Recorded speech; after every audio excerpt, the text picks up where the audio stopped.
Assalamualaikum teman-teman, hai semua. Di videoku kali ini aku mau membuat kue nastar. Resep yang aku gunakan ini biasa aku pakai untuk jualan. Kue nastar ini rasanya enak, lembut, dan juga lumer pada saat kita makan. Buat teman-teman yang mau tahu gimana cara aku buatnya, tonton terus videonya sampai selesai ya. Dan buat teman-teman yang belum subscribe channel aku, boleh di subscribe dulu ya, biar aku lebih semangat lagi buat video-video baru. Langsung aja ke cara pembuatannya. Kita siapkan baskom. Kemudian kita masukkan 750 gram margarin dan butter. Tambahkan 100 gram gula halus, kemudian kedua bahan ini akan kita mixer menggunakan kecepatan paling rendah dan sebentar aja hingga tercampur rata.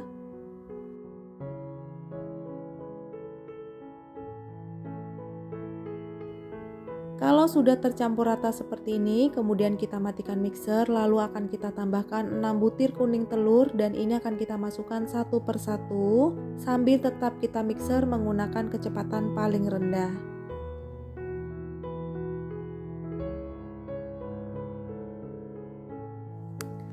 Oh iya, buat teman-teman yang sudah subscribe dan selalu dukung channel aku ucapkan terima kasih ya. Semoga kalian selalu dilimpahkan rezeki, selalu dimudahkan segala urusannya, selalu diberikan kesehatan dan kebahagiaan.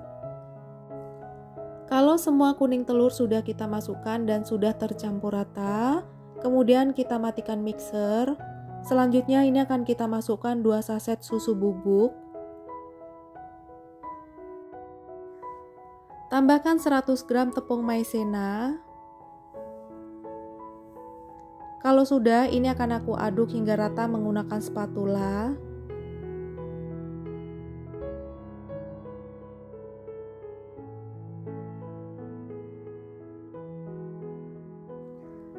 Kalau sudah tercampur rata, selanjutnya kita tambahkan 1 kg tepung terigu protein rendah dan ini aku masukkan secara bertahap sambil kita aduk.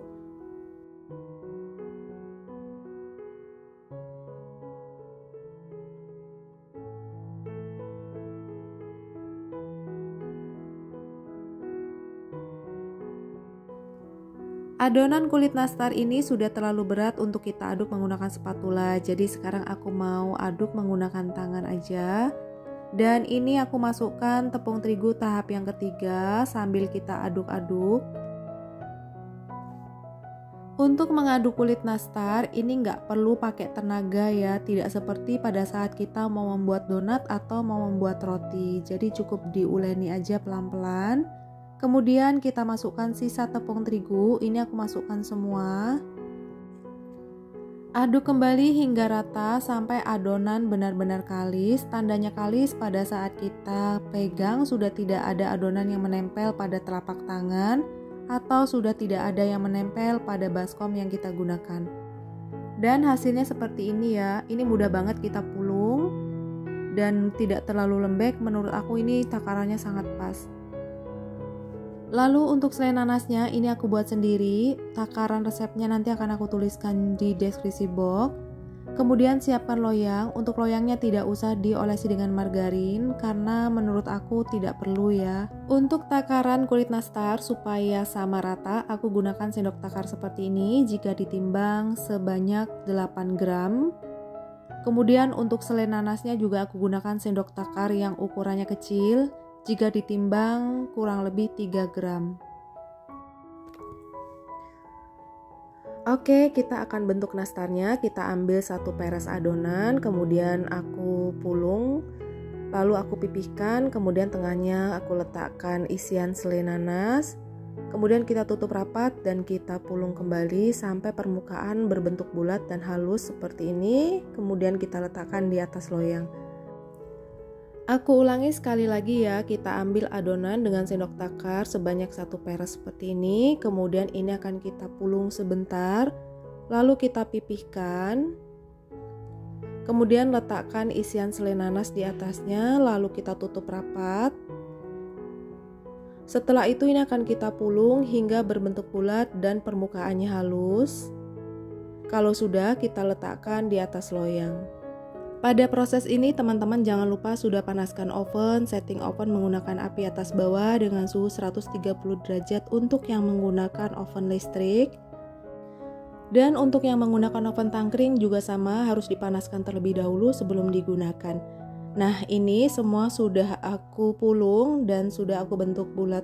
Kemudian ini akan kita oven. Kali ini aku menggunakan oven gas karena aku membuat kue nastar cukup banyak. Untuk ovennya aku hanya gunakan api bawah aja dan sudah aku panaskan sekitar 10 menit. Aku gunakan suhu 120 derajat. Nah, kue nastarnya ini akan kita oven selama kurang lebih 15 menit atau sampai setengah matang. Di menit ke-7 kita tukar posisi loyang atas ke bawah dan loyang bawah ke atas. Kalau sudah sekitar 15 menit kita cek jika permukaan bawahnya sudah terlihat berubah warna menjadi coklat, ini tandanya sudah setengah matang. Nah, seperti ini. Kemudian ini akan kita angkat dan akan kita diamkan sebentar sebelum kita olesi dengan kuning telur. Dan ini setelah aku diamkan kurang lebih 2 menit, nastarnya sudah tidak panas, tinggal hangat-hangat kuku. Kemudian kita olesi dengan kuning telur. Untuk kuning telurnya ini aku campur ya. Aku gunakan 2 kuning telur dan 1 telur utuh. Kemudian aku tambahkan pewarna makanan warna kuning. Lalu aku tambahkan 2 sendok makan minyak sayur. Kemudian ini akan kita aplikasikan di atas nastar. Ini untuk lapisan yang pertama.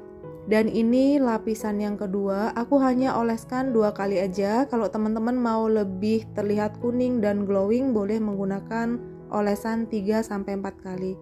Tapi menurut aku 2 kali aja ini sudah cukup. Setelah semua kita olesi dengan kuning telur dan ini akan kita oven kembali selama kurang lebih 15 menit. Kita letakkan di rak paling atas.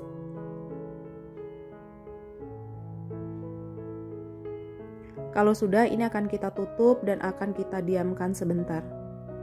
Kalau sudah, tutup kembali, kita tunggu setelah 15 menit. Ini kue nastarnya sudah matang sempurna. Kemudian ini akan kita angkat dan akan kita dinginkan sebelum kita masukkan ke dalam toples. Dan hasilnya seperti ini. Kalau nastarnya sudah suhu ruang atau sudah dingin, kita masukkan ke dalam toples. Untuk toplesnya aku gunakan ukuran 500 gram. Sebelumnya aku lapisi dengan kertas renda, kemudian aku letakkan silika gel. Lalu aku lapisi kembali menggunakan plastik lembaran yang aku potong menjadi berbentuk bulat. Kita masukkan satu persatu. Untuk toplesnya bebas aja ya, teman-teman boleh menggunakan toples yang berbentuk tabung atau berbentuk kotak.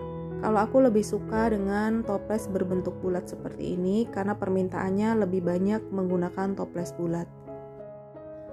Untuk toples yang aku gunakan, aku bisa isi kue nastar sebanyak 57 butir. Lapisan pertama 19 butir, lapisan kedua 19 butir, dan lapisan ketiga 19 butir.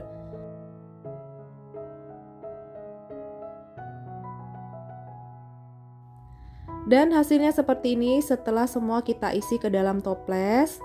Kemudian ini akan kita tutup. Pada saat kita menutup juga sangat mudah ya, tidak ada kue nastar yang retak atau pecah. Kemudian ini akan kita solasi, kita tutup rapat supaya tidak ada udara yang masuk. Setelah selesai kita solasi, jangan lupa potongan bagian ujung dilipat ya, supaya memudahkan customer pada saat mau membuka toples. Dan yang terakhir, supaya terlihat cantik dan menarik, kita tempeli stiker brand nama produk kita seperti ini. Dari satu resep aku menghasilkan 4 toples ukuran 500 gram dan setengah toples ukuran 500 gram. Buat teman-teman, terima kasih yang sudah menonton video aku sampai habis. Semoga videonya bermanfaat dan jangan lupa like, comment, subscribe, dan aktifkan loncengnya supaya teman-teman tidak ketinggalan video-video baru dari aku. Terima kasih. Wassalamualaikum.